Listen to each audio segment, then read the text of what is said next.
हालात में महात्मा गांधी एक जननेता के रूप में सामने आए। गांधी जी 46 वर्ष की उम्र में 1915 में दक्षिण अफ्रीका से भारत लौटे थे।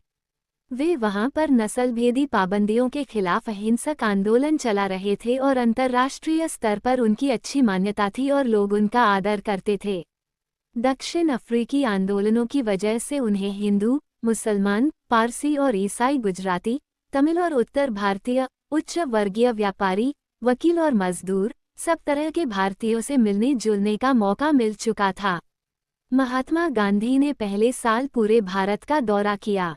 इस दौरान वे यहाँ के लोगों, उनकी ज़रूरतों और हालात को समझने में लगे रहे।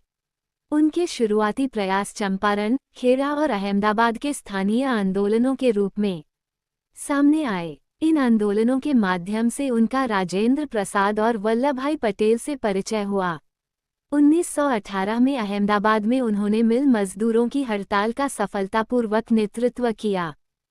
आइए अब 1919 से 1922 के बीच के आंदोलनों को कुछ गहराई से देखें। रॉलेट सत्याग्रह। 1919 में गांधी जी ने अंग्रेजों द्वारा हाल ही में पारित किए गए रॉलेट कानून के खिलाफ सत्याग्रह का आह्वान किया।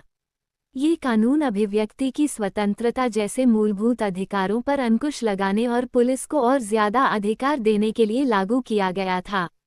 महात्मा गांधी, मोहम्मद अली जिन्ना तथा अन्य नेताओं का मानना था कि सरकार के पास लोगों की बुनियादी स्वतंत्रताओं पर अंकुश लगाने का कोई अधिकार नहीं है। उन्होंने इस कानून को शैतान की करतूत और निरंकुशवादी बताया। गांधी जी ने लोगों से आह्वान किया कि इस कानून का विरोध करने के लिए 6 अप्रैल 1919 को अहिंसक विरोध दिवस के रूप में, अपमान व याचना दिवस के रूप में मनाया जाए और हड़तालें की जाएं। आंदोलन शुरू करने के लिए सत्याग्रह सभाओं का गठन किया गया। रॉलेट सत्याग्रह ब्रिटिश सरकार के खिलाफ पहला अखिल भारतीय संघर्ष था, हालांकि यह मोटे तौर पर शहरों तक ही सीमित था। अप्रैल 1919 में पूरे देश में जगह जगह जुलूस निकाले गए और हड़तालों का आयोजन किया गया। सरकार ने इन आंदोलनों को कुचलने के लिए दमनकारी रास्ता अपनाया। बैसाखी 13 अप्रैल के दिन अमृतसर में जनरल डायर द्वारा जलियांवाला बाग में किया गया हत्याकांड इसी दमन का हिस्सा था। इस जनसंहार पर रवींद्रनाथ टैगोर ने अपनी पीड़ा और गुस्सा जताते हुए नाइटहुड की उपाधि वापस लौटा दी।